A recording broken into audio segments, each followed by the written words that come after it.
45 ആൾക്കാർ ഒരു private flight എടുത്ത് യാത്ര ചെയ്യുമായിരുന്നു. ഈ യാത്രയുടെ ഇടയ്ക്ക് ഒരു വലിയൊരു പർവ്വതം ഉണ്ടായിരുന്നു. അതിന്റെ മേളിൽ കൂടെ പൊയ്ക്കൊണ്ടിരിക്കുന്ന സമയത്ത് ഒരു സംഭവം കാരണം ആ ഫ്ലൈറ്റ് ആക്സിഡന്റ് ആയി ആ പർവ്വതത്തിന്റെ മേളിൽ വന്ന് വീഴുന്നു. ഭാഗ്യത്തിന് ആ ഫ്ലൈറ്റിലുണ്ടായിരുന്ന ഏറെക്കുറെ ആൾക്കാരുടെ ജീവൻ ഒരു കുഴപ്പമുണ്ടായില്ല. പക്ഷെ ഈ ലോകം മൊത്തം അവരന്വേഷിച്ച് ലോകത്തുള്ള എല്ലാവരും ആ മലയുടെ മേളിൽ സെർച്ച് ചെയ്യുകയായിരുന്നു. സാധാരണ ഒരാഴ്ച, രണ്ടാഴ്ച, മൂന്നാഴ്ച കൂടിപ്പോയ ഒരു മാസം വരെ സെർച്ച് ചെയ്യും. അതുപോലെ തന്നെ ഇവിടെയും അത്ര ദിവസം അന്വേഷണം നടത്തിയിട്ടുണ്ടായിരുന്നു. പക്ഷെ ഒരു മാസമായിട്ട് ഈ പ്ലെയിനിൽ നിന്ന് മിസ്സായ ഒരാളെ പോലും കണ്ടുപിടിക്കാൻ പറ്റില്ല. അതേസമയം ആ പ്ലെയിനിന്റെ ഒരു അവശിഷ്ടം പോലും എത്തിയതുമില്ല. അപ്പൊ ഈ ലോകത്തുള്ള എല്ലാവരും വിചാരിച്ചു ആ പ്ലെയിനിലുള്ള എല്ലാവരും മരിച്ചുപോയി കാണും, ഇനി അവരെ നോക്കിയിട്ട് അല്ലെങ്കിൽ അവരെ അന്വേഷിച്ചിട്ട് ഒരു കാര്യമില്ല, ചിലപ്പോൾ ഏലിയന്റെ വല്ല കൊണ്ടുപോയതോ അങ്ങനെ എന്തെങ്കിലും സംഭവിച്ചു കാണുമെന്ന് പറഞ്ഞ് അവരതങ്ങ് വിട്ട് കളഞ്ഞു. ലോകത്തുള്ള എല്ലാവരും ഗവൺമെന്റ് എല്ലാം അവരെ അന്വേഷിക്കുന്ന നിർത്തി വെച്ചിട്ട് വീണ്ടും പഴയതുപോലെ എല്ലാവരും ജീവിക്കാൻ തുടങ്ങി. അവസാനം 70 ദിവസം കഴിഞ്ഞ് ഇവരെല്ലാം കണ്ടെത്തിയത്. ഇത്രയും ദിവസം ജീവിച്ചിരുന്ന ഇവരെ ശരിക്കും പറഞ്ഞ ഹീറോക്കളായിട്ടാണ് നാട്ടുകാർ ആദ്യം കണ്ടത്. പിന്നെ അതിനുശേഷം ദിവസങ്ങൾ പോകുന്തോറും നാട്ടുകാർക്കും ലോകത്തുള്ള എല്ലാ ജനങ്ങൾക്കും ഇവരെ ഇഷ്ടമില്ലാതെയായി മാറി. അതിന് കാരണം ഇവർ ആ 70 ദിവസം ജീവിച്ചിരുന്ന സമയത്ത് ഇവര് സർവൈവലിന് വേണ്ടി ചെയ്ത കാര്യങ്ങളൊക്കെയാണ്. അത് നാട്ടുകാർ അറിഞ്ഞതിന് ശേഷമാണ് ഇവരെ ഇഷ്ടമില്ലാതെ ഒതുക്കി വെച്ചത്. അതിന് മാത്രം ഇവർക്ക് നടന്ന സംഭവം എന്താണ്, ആ ഫ്ലൈറ്റ് എങ്ങനെ ആക്സിഡന്റ് ആയി, അവരെങ്ങനെ 70 ദിവസം സർവൈവ് ചെയ്തു, എന്നിട്ട് അവരെങ്ങനെ രക്ഷപ്പെട്ടു എന്നുള്ളതിനെ കുറിച്ചുള്ള ഒരു വീഡിയോ ആണിത്. ഭയങ്കര ഇൻട്രസ്റ്റിംഗ് ആയിരിക്കും. അപ്പോൾ it's me Kiran Kumar, welcome to this video.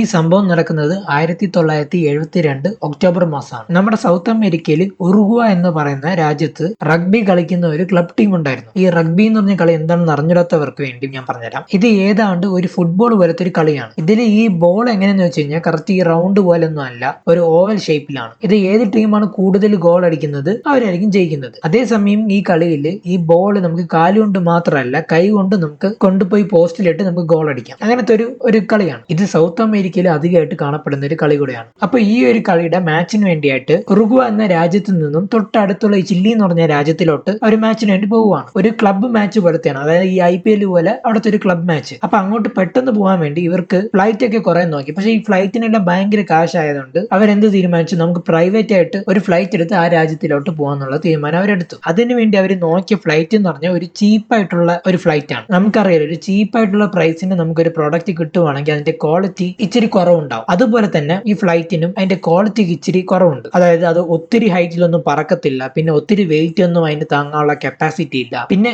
ഈ യാത്രയിലുള്ളത് മൊത്തം 45 ആൾക്കാരാണ്. അതിൽ 5 പേര് ക്യാബിൻ ക്രൂവും ബാക്കി 40 പേര് ആ റഗ്ബി പ്ലേയേഴ്സും അവരുടെ ഫാമിലി മെമ്പേഴ്സും അവരുടെ ഫ്രണ്ട്സും ഗേൾ ഫ്രണ്ട്സും ഒക്കെയാണ് ആ ഫ്ലൈറ്റിൽ വേറെ ഉള്ളത്. ഈ ഫ്ലൈറ്റ് കമ്പനിക്ക് ഇങ്ങനെ ഒരു ട്രാവൽ കിട്ടിയത് കൊണ്ട് അവർ ഇത് മാക്സിമം യൂസ് ചെയ്യാന്നുള്ള രീതിയിൽ അവർ ചീപ്പ് ആൻഡ് ബെസ്റ്റ് എന്നുള്ള രീതിയിൽ ഈ ഫ്ലൈറ്റ് അങ്ങ് കൊടുത്തു. പക്ഷെ ഇതിൽ നേരത്തെ പറഞ്ഞ പോലെ കപ്പാസിറ്റി ഒക്കെ കുറവാണ്. അതുപോലെ ഈ ഫ്ലൈറ്റിന്റെ അകത്ത് ഉണ്ടായിരുന്ന പൈലറ്റും കോ പൈലറ്റും ഒത്തിരി ഒന്നും എക്സ്പീരിയൻസ് ഉള്ള ആൾക്കാരും അല്ല. അപ്പൊ ഈ ഫ്ലൈറ്റ് എങ്ങനെയാണ് ഉറുഗ്വയിൽ നിന്നും ചില്ലിയിലോട്ട് പോകാനുള്ള പ്ലാൻ വെച്ചിരിക്കുന്നതെന്ന് വെച്ച് കഴിഞ്ഞാൽ, ഈ ചില്ലിയുടെയും ഈ ഉറുഗ്വയുടെ ഇടയ്ക്കായിട്ട് ഒരു വലിയൊരു മൗണ്ടൻ ഉണ്ട്. ആ പർവ്വതത്തിന്റെ പേര് ആൻഡീസ് എന്നാണ്. ഇത് ഒരുപാട് മഞ്ഞുള്ള ഒരു മൗണ്ടൻ ആണ്, അതായത് നമ്മുടെ മൗണ്ട് എവറസ്റ്റ് പോലെ. ഇവിടുത്തെ തണുപ്പ് എന്ന് പറഞ്ഞു കഴിഞ്ഞാൽ -30°C ആണ്. ഹൈറ്റ് ആണെങ്കിലോ 25,000 അടിയോളം ഹൈറ്റ് ഉണ്ട്. പക്ഷെ ഇത്രയും ഹൈറ്റിലോട്ട് പോകാനുള്ള കപ്പാസിറ്റി ഒന്നും ഈ പ്ലെയിനിൽ ഇല്ല. അപ്പൊ ഇതിന്റെ പൈലറ്റ് എങ്ങനെ പോകാമെന്ന് തീരുമാനിച്ചതെന്ന് വെച്ച് കഴിഞ്ഞാൽ ഇച്ചിരി ചുറ്റി പോവാന്നുള്ള രീതിയിലാണ്. അതായത് ഈ ആൻഡീസ് എന്ന് പറഞ്ഞ മൗണ്ടന്റെ ലെഫ്റ്റ് സൈഡ് ചില്ലി എന്ന് പറഞ്ഞ രാജ്യവും റൈറ്റ് സൈഡ് ഉറുഗ്വ എന്ന് പറഞ്ഞ രാജ്യമാണ്. ഇവിടെ നിന്ന് സ്ട്രൈറ്റ് ആയിട്ട് പോവുകയാണെങ്കിൽ 25,000 അടി ഹൈറ്റ് ഉള്ളത് കൊണ്ട് അവർക്ക് പോകാൻ പറ്റില്ല. അപ്പൊ ഇച്ചിരി ചുറ്റി പോയി കഴിഞ്ഞാൽ ആ പർവ്വതത്തിന്റെ ഹൈറ്റ് കുറഞ്ഞ സ്ഥലം ഉണ്ടാവും. അപ്പൊ അതുവഴി ഇവർക്ക് അപ്പുറത്തോട്ട് കടക്കാന്നുള്ളതായിരുന്നു ഇവരുടെ പ്ലാൻ. ഇച്ചിരി ചുറ്റിയാണ് പോകുന്നത്, എന്നാലും അവർക്ക് അത്ര ഹൈറ്റിൽ ഈ പ്ലെയിന് പറപ്പിക്കാനുള്ള കപ്പാസിറ്റി ഇല്ലാത്തതുകൊണ്ടാണ് അവർ ഈ തീരുമാനം എടുത്തത്. അങ്ങനെ അവർ യാത്രയും തുടങ്ങി കഴിഞ്ഞു. ആ ഫ്ലൈറ്റും ആകാശത്തോട്ട് പറന്നു തുടങ്ങി. ആ ഫ്ലൈറ്റിന്റെ അകത്ത് മൊത്തം ഒരു സെലിബ്രേഷന്റെ ഒരു മോഡാണ്. കാരണം അതിന്റെ അകത്ത് ഫുൾ ഉള്ളത് ആ ടീം മെമ്പേഴ്സ് ആണ്. അപ്പൊ കളിക്കുന്ന പ്ലേയേഴ്സ് ആയതുകൊണ്ട് അവരൊരു സെലിബ്രേഷൻ ഉണ്ടാവും. പിന്നെ അവരുടെ ഫാമിലി, അവരുടെ ലവേഴ്സ്, അവരുടെ ഗേൾ ഫ്രണ്ട്സ് എല്ലാം കൂടെ ഉണ്ട്. അപ്പൊ മൊത്തത്തിൽ ഒരു പാർട്ടി വൈബിലാണ് അവര് യാത്ര ചെയ്യുന്നത്. അവർക്ക് കഴിക്കാനാണ് ഇഷ്ടം പോലെ ഫുഡും ഡ്രിങ്ക്സും എല്ലാം ഉണ്ട് പ്ലെയിൻ്റെ അകത്ത്. അങ്ങനെ യാത്ര പോയിക്കൊണ്ടേയിരിക്കുകയാണ്. ആ ആൻഡീസ് എന്ന് പറഞ്ഞ പർവ്വതത്തിന്റെ ഇടയിൽ കൂടെ ഒക്കെ ഈ പ്ലെയിന് പൊയ്ക്കൊണ്ടിരിക്കുകയാണ്. ഒരു സൈഡ് യാത്രക്കാര് ഭയങ്കര സന്തോഷത്തിലാണെങ്കിലും മറ്റു സൈഡ്, അതായത് പ്ലെയിൻ ഓട്ടിക്കുന്ന പൈലറ്റും ക്യാബിൻ ക്രൂവും ചെറിയൊരു ടെൻഷനിലുണ്ട്. കാരണം അന്നത്തെ ക്ലൈമറ്റ് അത്രയും നല്ല അടിപൊളി ക്ലൈമറ്റ് ഒന്നും അല്ല, ഭയങ്കര മഞ്ഞ് കൂടിയ ഒരു സമയമാണ്. അത് കാരണം ആ പ്ലെയിന് മൊത്തം ഫോഗാണ്. അവർക്ക് നേരെ ഒന്നും ക്ലിയർ ആയിട്ട് കാണാനും പറ്റുന്നില്ല. എവിടെ നോക്കിയാലും മഞ്ഞ്. അവരെവിടെയാണ് പ്രോപ്പറായിട്ട് ഇറങ്ങണ്ടേന്നുള്ളത് പോലും അവർക്ക് നേരെ കാണാൻ പറ്റുന്നില്ല. ഇതിന്റെ മെയിൻ പൈലറ്റ് നമ്മൾ ഇറങ്ങേണ്ട സ്ഥലം കഴിഞ്ഞു പോയോ എന്നുള്ള ചിന്തിച്ചുകൊണ്ടിരിക്കുന്ന സമയത്താണ് കോ പൈലറ്റ് പറയുന്നത് നമുക്ക് ഇറങ്ങേണ്ട സ്ഥലം ദാ ഇവിടെയാണെന്ന് പറഞ്ഞ് ഒരു സിഗ്നൽ പൈലറ്റിന് കൊടുക്കുന്നത്. അപ്പോൾ ആ സിഗ്നൽ കണ്ടിട്ട് പൈലറ്റ് നോക്കുമ്പോൾ ഏതാണ്ട് പണ്ടൊക്കെ നമ്മൾ ഇറങ്ങേണ്ട സ്ഥലം പോലെ തന്നെ ഉണ്ട്. അപ്പൊ നമുക്ക് ഇറങ്ങാനുള്ള പ്രൊസീജിയറിലോട്ട് പോകാന്ന് പറഞ്ഞ് പ്ലെയിനിൽ അനൗൺസ്മെന്റ് ഒക്കെ ചെയ്തു. എല്ലാവരും അവരവരുടെ സീറ്റിൽ നേരെ ഇരിക്കുക,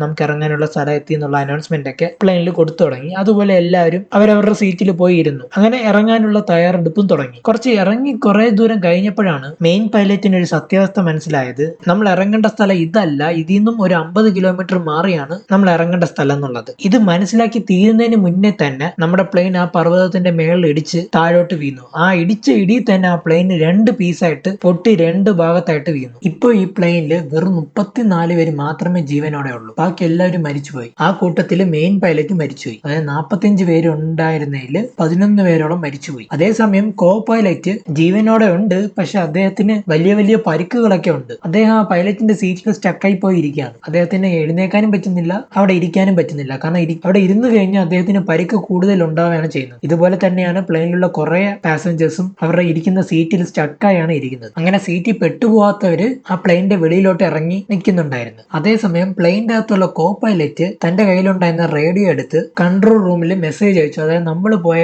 പ്ലെയിന് ഇങ്ങനെ ആക്സിഡന്റ് ആയി ഈ പർവ്വതത്തിന്റെ മേളിൽ സ്റ്റക്കായി ഇരിക്കുവാണ്. അതായത് നമ്മൾ ഈ ലാൻഡ് ചെയ്യേണ്ട ചില്ലി എന്ന സ്ഥലത്ത് നിന്ന് 50 കിലോമീറ്റർ മാറി ഇങ്ങനെ ഒരു ആക്സിഡന്റ് നടന്നിരിക്കുകയാണെന്നുള്ള റിപ്പോർട്ട് ചെയ്ത് കഴിഞ്ഞു. അവരും അതിന് മറുപടിയായിട്ട് ആർമിനെ, റെസ്ക്യൂ ടീമിനെയൊക്കെ ആ ഭാഗത്തോട്ട് അയച്ചിട്ടുണ്ടായിരുന്നു. പക്ഷെ ഒരാഴ്ചയായിട്ടും അവരെ ഒന്നും കണ്ടുപിടിക്കാൻ പറ്റിയിട്ടില്ല. ഈ കണ്ടുപിടിക്കുന്നതിൽ ഒരു പ്രശ്നം കൂടെ ഉണ്ട്. കാരണം ഇവര് വീഴുന്ന ആ സ്ഥലം എന്ന് പറഞ്ഞ ഒരു മഞ്ഞ് കൂടിയ ഒരു പ്രദേശമാണ്. അതിന്റെ കൂടെ ഈ പ്ലെയിനും ഒരു വെള്ള കളർ ആയതുകൊണ്ട് ഈ മഞ്ഞും ഈ പ്ലെയിനും കൂടെ പെട്ടെന്ന് തിരിച്ചറിയാൻ പറ്റൂല. അതുകൊണ്ട് അവർക്ക് കണ്ടുപിടിക്കാനും കുറച്ചുകൂടി പാടാണ്. ഒരാഴ്ച തപ്പിയിട്ട് അവരെ കിട്ടിയതുമില്ല. പിന്നെ ഒരാഴ്ച കഴിഞ്ഞപ്പോൾ ഈ റേഡിയോ സിഗ്നലിൽ നിന്ന് ഒരു സിഗ്നലും വരുന്നില്ല. കാരണം ആ റേഡിയോ സിഗ്നൽ ഡാമേജ് ആയിപ്പോയി. ഒരാഴ്ച ഒന്നും നിൽക്കാനുള്ള കപ്പാസിറ്റി ഒന്നും ആ റേഡിയോ സിസ്റ്റത്തിന് ഇല്ലായിരുന്നു. അവര് പിന്നെ ഒരാഴ്ചക്ക് കഴിഞ്ഞതിന് ശേഷം ഈ അന്വേഷിക്കുന്നത് വലിയ ഉത്സാഹമൊന്നും കാണിക്കാതെ അങ്ങ് നിർത്തി. കാരണം അവര് ജീവനോടെ ഉണ്ടോ എന്നുള്ളത് പോലും ഒരു ഉറപ്പില്ല. അവര് മരിച്ചിട്ടുണ്ടാവും തന്നെയാണ് ഈ ലോകം മൊത്തം വിശ്വസിച്ചത്. പിന്നെ ഒരു പേരിനൊന്നും അന്വേഷിക്കാൻ പോകും. അതേസമയം ഈ പ്ലെയിനിൽ ഓരോ ദിവസം പോകും തോറും ഓരോരുത്തരും മരിച്ചുകൊണ്ടിരിക്കുകയാണ്. കാരണം അവരുടെ പരിക്കിനൊന്നും മരുന്നൊന്നും ഇടാൻ പറ്റുന്നില്ല.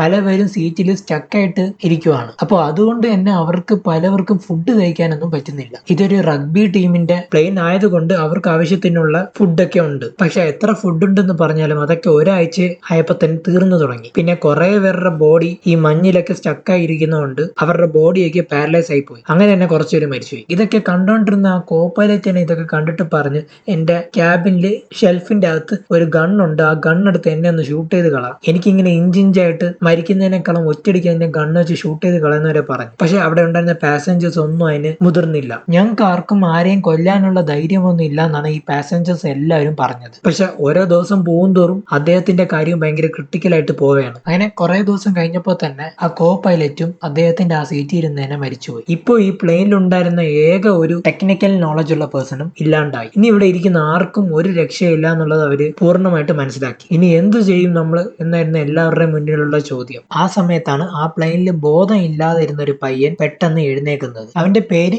നാൻഡോ. അവൻ ശരിക്കും പറഞ്ഞ ഇത്രയും ദിവസം കോമ സ്റ്റേജിലാണ് കിടന്നത്. അതായത് പ്ലെയിൻ വന്ന് ഇടിച്ച ഫോഴ്സിൽ അവന്റെ ബോധം പോയി അവൻ കോമ സ്റ്റേജിലോട്ട് പോയി. അവൻ പെട്ടെന്ന് എഴുന്നേറ്റ് ഇവിടെ എന്താണ് സംഭവിച്ചതെന്ന് എല്ലാവരോടും കാര്യങ്ങൾ തിരക്കി. അങ്ങനെ തിരക്കിയപ്പോഴാണ് അവന് കാര്യങ്ങൾ മനസ്സിലായത്. അതായത് നമ്മൾ വന്ന പ്ലെയിൻ ആക്സിഡന്റ് ആയി എന്നുള്ളതല്ല. അവൻ ഇത്രയും ദിവസം കോമ സ്റ്റേജിൽ നിന്ന് എഴുന്നേറ്റത് കൊണ്ട് തന്നെ അവന് ഭയങ്കര വിശപ്പുണ്ട് കഴിക്കാനുള്ള. പക്ഷെ ആ പ്ലെയിനിൽ ഇപ്പൊ കഴിക്കാനായിട്ട് ഒരു ഫുഡും ഇല്ല. പക്ഷെ അവന് നല്ല വിശപ്പും ഉണ്ട്. ആ സമയമാണ് അവൻ പ്ലെയിനിൽ ബാക്കിയുള്ള എല്ലാവരോടും ഒരു കാര്യം പറഞ്ഞത്. അവൻ പറഞ്ഞ കാര്യം, ഈ പ്ലെയിനിൽ എന്റെ കൂടെപ്പറപ്പായിട്ടുള്ള അനിയത്തിയും എന്റെ അമ്മയും ഉണ്ട്, അവരും മരിച്ചുപോയി. ഈ ജീവനോടെ ഇരിക്കുന്ന നമ്മൾ ഇത്രയും പേര് രക്ഷപ്പെടണം എന്നുണ്ടെങ്കിൽ നമുക്ക് എന്തായാലും ഇത് സർവേ ചെയ്തേ പറ്റുള്ളൂ. നമുക്ക് സർവേ ചെയ്യണമെന്നുണ്ടെങ്കിൽ നമുക്ക് അത്യാവശ്യം എനർജി വേണം. എന്നാൽ മാത്രമേ നമ്മളെ റെസ്ക്യൂ ടീം കണ്ടുപിടിക്കുന്നവരെങ്കിലും നമുക്ക് ജീവിച്ചിരിക്കാൻ പറ്റുള്ളൂ. അപ്പൊ നമുക്ക് ആ എനർജിക്ക് വേണ്ടി നമുക്ക് ഫുഡ് വേണം. ഇവിടെ ഫുഡ് ഒന്നും ഇല്ല. അതുകൊണ്ട് നമുക്ക് ചെയ്യാൻ പറ്റിയ കാര്യം, നമ്മൾ ഈ മരിച്ചു പോയവരുടെ മാംസം എടുത്ത് നമ്മൾ കഴിച്ചാൽ മാത്രമേ നമുക്ക് ഇനി ഫുഡ് ഉള്ളൂ. ഈ പറഞ്ഞത് കേട്ടപ്പോൾ തന്നെ എല്ലാവരും ആദ്യം ഞെട്ടിപ്പോയി. ആരും അതിന് സമ്മതിച്ചതും ഇല്ല. പക്ഷെ സമയം പോകും തോറും ഓരോരുത്തർക്ക് വിശക്കാൻ തുടങ്ങി. അവർക്കും അതുപോലെ കഴിച്ചാൽ മാത്രമേ ജീവൻ നിലനിർത്താൻ പറ്റുള്ളൂ എന്ന് കണ്ട് അവരും അതിന് സപ്പോർട്ട് ചെയ്ത് അവരും കഴിക്കാൻ തുടങ്ങി. അങ്ങനെ ദിവസങ്ങളും പോയി തുടങ്ങി. അവര് നോക്കുമ്പോൾ അവരെ രക്ഷിക്കാൻ വേണ്ടി ആരും വരുന്നില്ല. ഇപ്പൊ അവിടുത്തെ ക്ലൈമറ്റ് ഭയങ്കര മോശമായിട്ട് വരെയാണ്. ഭയങ്കര തണുപ്പ് കൂടിയൊക്കെ വരെയാണ്. അതുകൊണ്ട് ആരെങ്കിലും രക്ഷപ്പെടണം എന്ന് പറഞ്ഞാൽ പ്ലെയിനിന്റെ പുറത്ത് ഇറങ്ങിയാൽ തന്നെ ആ തണുപ്പ് കാരണം അവരുടെ ജീവൻ നഷ്ടപ്പെടും. അതുകൊണ്ട് ആരും പുറത്തിറങ്ങാതിരിക്കുന്നു. അതും ഇല്ലാഞ്ഞിട്ട് ഈ പ്ലെയിൻ ഇടിച്ചു വീഴുന്നത് ഒരു പർവ്വതത്തിന്റെ മേളിലായതുകൊണ്ട് ആ പർവ്വതത്തിന്റെ പീക്കിൽ വന്നാണ് ഈ പ്ലെയിൻ കിടക്കുന്നത്. അതുകൊണ്ട് കുറച്ച് ഫ്രണ്ടിൽ പോയാൽ തന്നെ സൂക്ഷിച്ച് നടന്നില്ലെങ്കിൽ ഏതെങ്കിലും കുഴി വന്ന് വീഴും. കുറച്ച് ആൾക്കാർ അങ്ങനെ പോകാനും ശ്രമിച്ചിട്ടുണ്ട്. അങ്ങനെ പോയവരൊക്കെ തിരിച്ചു വന്നിട്ടുമില്ല. അതുകൊണ്ട് ബാലൻസ് ഉണ്ടാക്കി ഉണ്ടായെന്നവരെ ആ പ്ലെയിനിൽ തന്നെ ഇരുന്ന് ആരെങ്കിലും രക്ഷിക്കാൻ വരും എന്നുള്ള വിശ്വാസത്തിൽ. ഈ സമയത്താണ് നമ്മുടെ ഹീറോ ആയ നാൻഡോ പറഞ്ഞത്, നമ്മൾ ഇങ്ങനെ തന്നെ ഇരുന്ന് കഴിഞ്ഞാൽ ആരും നമ്മൾ രക്ഷിക്കാൻ വരത്തില്ല, നമ്മൾ ഇവിടെ ഇരുന്ന് തന്നെ മരിച്ചു പോകും. അതിനേക്കാളും നമ്മൾ രക്ഷപ്പെടാനുള്ള വഴി നമ്മൾ തന്നെ ട്രൈ ചെയ്ത് നോക്കണം. അതിന് നമ്മൾ ഈ പ്ലെയിനിന്റെ പുറത്തിറങ്ങി രക്ഷപ്പെടാനുള്ള വഴി നമ്മൾ തന്നെ കണ്ടുപിടിച്ചേ പറ്റുള്ളൂ. അങ്ങനെ ട്രൈ ചെയ്തിട്ട് മരിച്ചു പോവുകയാണെങ്കിൽ പിന്നെയും കുഴപ്പമില്ല. നമ്മൾ വെറുതെ ഇവിടെ ഒന്നും ശ്രമിക്കാതെ എന്തിനാ മരിച്ചു പോകുന്നത്? ഇത് നാൻഡോ പറയാൻ കാരണം കോ പൈലറ്റ് ജീവനോടെ ഉണ്ടായിരുന്ന സമയത്ത് യാത്രക്കാരോട് പറഞ്ഞിട്ടുണ്ടായിരുന്നു, ഇവിടുന്ന് 50 കിലോമീറ്റർ മാറിയാണ് ശരിക്കും നമ്മുടെ ഇറങ്ങേണ്ട ലൊക്കേഷൻ. നമുക്ക് മോശമായ കാലാവസ്ഥ കാരണമാണ് നമുക്ക് ഇറങ്ങാനുള്ള ലൊക്കേഷൻ മാറിപ്പോയതെന്ന്. അതുകൊണ്ട് കുറച്ചു ദൂരം നടന്നു കഴിഞ്ഞാൽ നമുക്ക് ഈ എത്തേണ്ട സ്ഥലത്തോട്ട് നമുക്ക് എത്താൻ പറ്റും. അങ്ങനെ നമുക്ക് രക്ഷപ്പെടാം എന്നുള്ളതായിരുന്നു നാൻഡോയുടെ ഐഡിയ. ഇത് ബാക്കിയുള്ള എല്ലാ യാത്രക്കാരോടും പറഞ്ഞെങ്കിലും ആരും ഇതിന് മുന്നോട്ട് വന്നില്ല. കാരണം ഇതിനു മുന്നേ കുറെ പേര് ശ്രമിച്ചെങ്കിലും അവർക്ക് രക്ഷപ്പെടാൻ പറ്റാത്തത് കൊണ്ട് എല്ലാവർക്കും ഒരു പേടി ഉണ്ടായിരുന്നു. പക്ഷെ നാൻഡോ ഈ പറഞ്ഞത് നാൻഡോയുടെ ബെസ്റ്റ് ഫ്രണ്ടായ 2 പേര് സമ്മതിച്ച് നാൻഡോയുടെ കൂടെ വരാമെന്ന് പറഞ്ഞു അവര് പുറപ്പെട്ടു. അവര് പുറപ്പെടുന്ന സമയം അവരുടെ ബാഗ് എല്ലാം എടുക്കുന്നതിന്റെ കൂട്ടത്തിൽ തന്നെ കുറച്ച് മനുഷ്യന്റെ മാംസവും കൂടെ എടുത്തു വെച്ചിട്ടുണ്ടായിരുന്നു. കാരണം അവിടെ എത്തുമ്പോൾ എത്ര ദിവസം എടുക്കും എന്നറിഞ്ഞില്ല, 2-3 ദിവസമൊക്കെ ചിലപ്പോൾ എടുക്കാം. അത്രയും ദിവസത്തേക്ക് കൂടെ കഴിക്കാൻ വേണ്ടിയിട്ട് ഇതും കൂടെ എടുത്തു വെച്ചിട്ടുണ്ടായിരുന്നു. അങ്ങനെ അവർ അവിടെ നിന്ന് പുറപ്പെട്ട് മുന്നോട്ട് നടക്കാൻ തുടങ്ങി. അവര് നടന്ന് എത്ര നോക്കിയിട്ടും അവര് കാണുന്ന വശത്തെല്ലാം പർവ്വതവും അതിന്റെ മഞ്ഞ് മാത്രമേ കാണാൻ പറ്റുന്നുള്ളൂ. ആ മഞ്ഞൊന്ന് മാറി മൺതിട്ട കാണാൻ പറ്റും എന്നാണ് അവരുടെ പ്രതീക്ഷ. പക്ഷെ അവര് നടക്കാൻ തുടങ്ങി 3 ദിവസം കഴിഞ്ഞ്, 4 ദിവസം കഴിഞ്ഞ്, 5 ദിവസം കഴിഞ്ഞ്, 6 ദിവസം കഴിഞ്ഞ്, അവസാനം ഒരാഴ്ച കഴിഞ്ഞതിന് ശേഷമാണ് അവർക്കിപ്പോ എവിടെയോ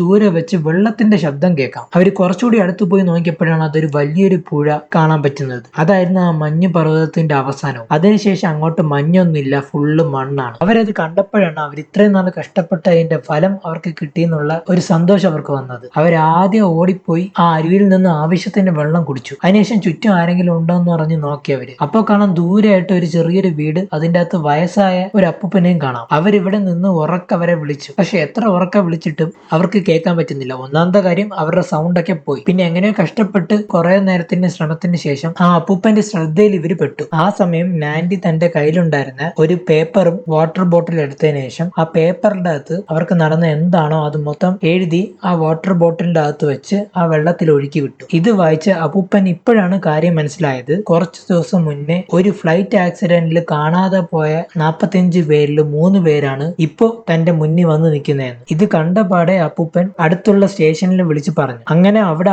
ആർമിയും റെസ്ക്യൂ ടീമും വന്ന് ഈ 3 പേരെയും ഈ നദിയുടെ ഇപ്പുറത്തോട്ട് രക്ഷപ്പെടുത്തി കൊണ്ടുവന്നു. എന്നിട്ട് ബാക്കിയുള്ളവരിയ്ക്കുന്ന സ്ഥലം മനസ്സിലാക്കി കഴിഞ്ഞതിന് ശേഷം റെസ്ക്യൂ ടീം അവിടെ പോയി അവരെയും രക്ഷപ്പെടുത്തി കൊണ്ടുവന്നു. അങ്ങനെ 70 ദിവസങ്ങൾക്ക് ശേഷമാണ് 45 പേരിൽ 14 പേരെ ജീവനോടെ കിട്ടിയത്. ഇത് അന്നേ വരെ കണ്ടിട്ടുള്ളതിൽ ഏറ്റവും വലിയ സർവൈവൽ ആയിരുന്നു. അത് കാരണം ലോകം മൊത്തമുള്ള ന്യൂസിൽ ഭയങ്കര ഫേമസ് ആയിരുന്നു ഇത്. അവർക്ക് ശരിക്കും എന്തൊക്കെ സംഭവിച്ചു എന്നുള്ളത് മീഡിയക്കാര് പകർത്തിയെടുക്കാൻ വേണ്ടിയിട്ട് ആ സ്ഥലത്തോട്ട് ജേർണലിസ്റ്റും ഫോട്ടോഗ്രാഫിയും എല്ലാവരും അവിടെ പോയി കുറെ ഫോട്ടോസ് ഒക്കെ എടുത്ത് പബ്ലിഷ് ചെയ്തു. പക്ഷെ ഇവിടെ കൊണ്ട് ഈ സ്റ്റോറി തീർന്നില്ല. ഈ ഫോട്ടോസ് ഒക്കെ കാണുമ്പോൾ എന്തോ ഒരു പന്തി കേട് ഈ മീഡിയക്കാർക്കൊക്കെ തോന്നി. ഇവർക്ക് എന്ത് സംഭവിച്ചെന്നുള്ള കൂടുതൽ അവർ ചോദിച്ചു തുടങ്ങിയത്. ഇവരുടെ സംശയം എന്ന് പറഞ്ഞു കഴിഞ്ഞാൽ, നിങ്ങൾ എങ്ങനെയാണ് ഈ 70 ദിവസം അതിജീവിച്ചു എന്നുള്ളതാണ്. ഫുഡൊന്നും ഇല്ലാതെ. അത് മെയിനായിട്ട് ചോദിക്കാൻ കാരണം ഈ മീഡിയക്കാരുടെ കയ്യിലുണ്ടായിരുന്ന ഫോട്ടോസിലൊക്കെ ഒരുപാട് എല്ലിന്റെ കഷ്ണങ്ങളൊക്കെ ആ ഫ്ലൈറ്റിന്റെ അടുത്തായിട്ടുണ്ട്. അതും ഇല്ലാഞ്ഞിട്ട് 45 പേരിൽ വെറും 14 പേരെ ഇതുവരെ കണ്ടുപിടിച്ചിട്ടുള്ളൂ. ഇതിനെ തുടർന്നിട്ട് ആ എല്ലിന്റെ കഷ്ണങ്ങളൊക്കെ എടുത്ത് റിസർച്ച് ടീമിന് അത് അയച്ചു കൊടുത്തു, ഇത് എന്താണെന്നുള്ള കണ്ടുപിടിക്കാൻ വേണ്ടി. അങ്ങനെ ടെസ്റ്റിന്റെ റിസൾട്ട് വന്നപ്പോഴാണ്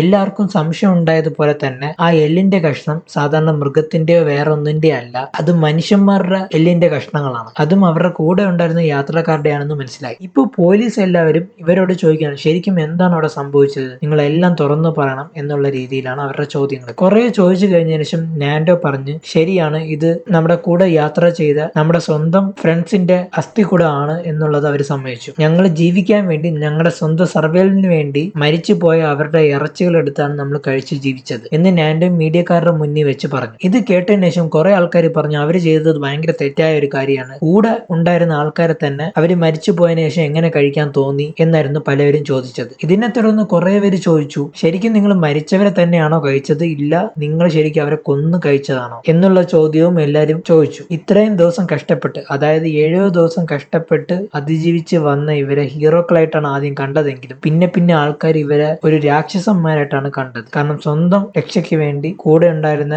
ഫ്രണ്ട്സിനെയും ലവേഴ്സിനെയും ഫാമിലീസിനെയൊക്കെ അവർ തന്നെ കഴിച്ചു എന്നറിഞ്ഞതിന് ശേഷം. പക്ഷെ ഗവൺമെന്റ് അവരെ വെറുതെ വിട്ടു. കാരണം സ്വയരക്ഷയ്ക്ക് വേണ്ടി അവർ കഴിച്ചത് കൊണ്ട് കോടതി അവരെ വെറുതെ വിട്ടു. എനിക്ക് ശരിക്കും നിങ്ങളോട് ചോദിക്കാനുള്ളത്, ഇങ്ങനൊരു സിറ്റുവേഷനിൽ അവർ കൂടെ ഉണ്ടായിരുന്ന ഉണ്ടായിരുന്ന യാത്രക്കാരെ തന്നെ കഴിച്ചത് ശരിയാണോ തെറ്റാണോ? എന്താണ് നിങ്ങളുടെ ഒപ്പീനിയൻ എന്നുള്ളത് ജസ്റ്റ് ഒന്ന് കമന്റ് ആയിട്ട് അറിയിക്കുക. ഇതുപോലത്തെ വേറെ എന്തെങ്കിലും ഇൻസിഡന്റിനെ കുറിച്ച് ഞാൻ സംസാരിക്കണമെന്നുണ്ടെങ്കിൽ അത് എന്തിനെ കുറിച്ച് സംസാരിക്കണം എന്നുള്ളതും കമന്റ് ആയിട്ട് അറിയിക്കുക. അപ്പോൾ അടുത്ത വീഡിയോ കാണുന്നവരെ ബൈ.